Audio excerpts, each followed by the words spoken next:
What's going on, guys? Andrew Piluk Hockey here, back with another video, and today we're going to be talking about Erik Karlsson. Now, it's basically related off of two tweets from Bob McKenzie that came out a bit earlier, so I wanted to give you guys my opinions on it. Now, this video, please do not take it out of context. I'm not saying, oh my god, Erik Karlsson, the deal is done. I just want to give you my thoughts on whether or not I think Karlsson will be dealt, and it's looking like it's going to be very soon before Ottawa hits the ice for training camp. So let's get to these tweets. So, Bob McKenzie said, "Stop me if you have heard this before," and you have, but there's been a decided increase in Erik Karlsson's trade talk over the last 28 to 48 hours, with the obvious goal of trying to get it done before Ottawa hits the ice for training camp.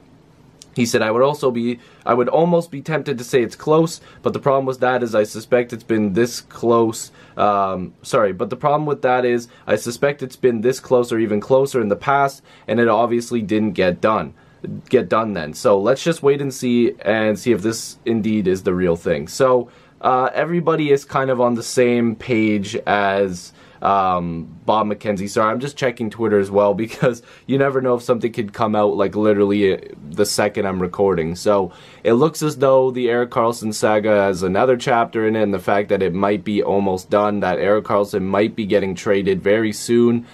This would be something else. I mean, how could you not be a little excited with the season coming up, and now with some trade rumors as big as Erik Karlsson possibly being dealt? So you have to look at the obvious candidates of where he may end up. So Tampa Bay now has a new GM in Julien Brisebois, so we're not sure if he's going to revisit those talks. Maybe he's just like, I'm all in. I'm trying to make Tampa a major, huge Stanley Cup contender. They already are, but I'm basically making them the instant favorite.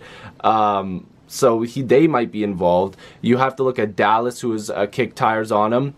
I mean, I wouldn't include teams like the Leafs. I wouldn't. I'm telling you right now, I wouldn't. Even though some people think that a deal could happen.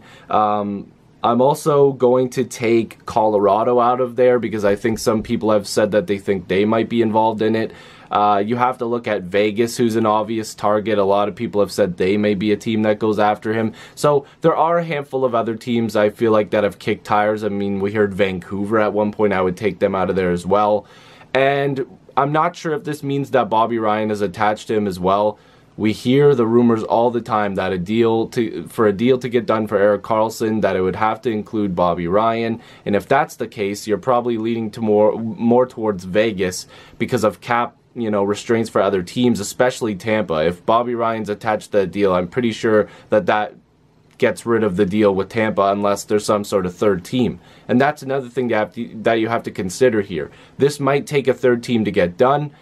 We've heard that it's been close to being finished for a long time. There's some people that say the Dallas deal was pretty much done. Vegas at the deadline this past season.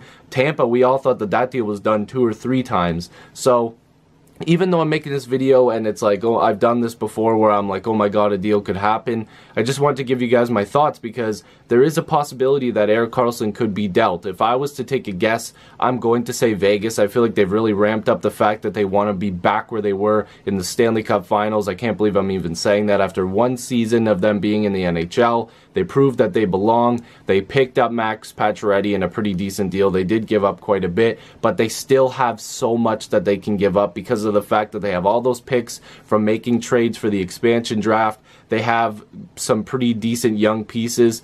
I mean, a lot of people don't want to get rid of Cody Glass, but I don't know if he'd be a part of a deal like that. They have other pieces. Shea Theodore could be a name that's tossed around. I don't think so, but people might want to throw him in. Again, I'm just throwing names out there. I'm not saying this is what's going to happen, but they do have a lot of picks, and they have some pieces that Ottawa could be looking for.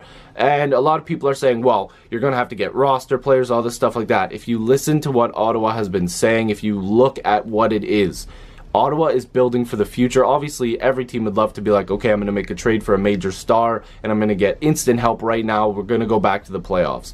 That doesn't always happen. So Ottawa's looking more towards their future. If I was to make a guess, I think that's more common sense anyways, and I feel like Vegas might be able to help them out in the best way possible there. And I'm not sure if Ottawa really wants to make a deal with Tampa because of the fact that Bobby Ryan might still be a part of this deal. So we'll have to see. Keep an eye on Twitter. The deal might be done as I'm talking right now, so I'm going to go check that out. So if you guys are new, make sure you subscribe. Love to have more hockey conversations with you. Join the squad. Let's get to 4,000 subscribers. I'll see you guys in the next video or stream. Peace.